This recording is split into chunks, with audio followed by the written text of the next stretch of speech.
Hello guys, good afternoon. Ngayong hapon, ayan, binulabog ko na naman yung aking mga alaga. Ayan sila guys, tinanggalan ko na ng ngipin, nagputol na ako ng buntot at saka nag-vitamins. Ayan sila, titidi na. 6 lang yan sila guys, hindi sila nadagdagan, pero okay na rin. At least meron tayong 6.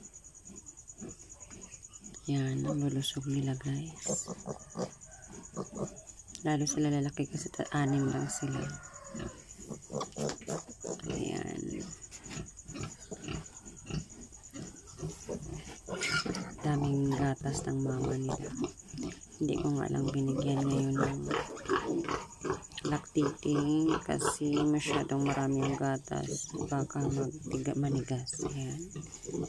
Yan lang muna siya. Hinihinga ng nanay kasi sobrang init ng panahon. Tsaka bawal kasi siya paliguan guys. Mga ilang days pa ba kasi makaligo. Kaya yan, binabasa ko lang yung towel at saka ilagay sa katawan niya para hindi siya masyadong initan. Bidili na naman sila.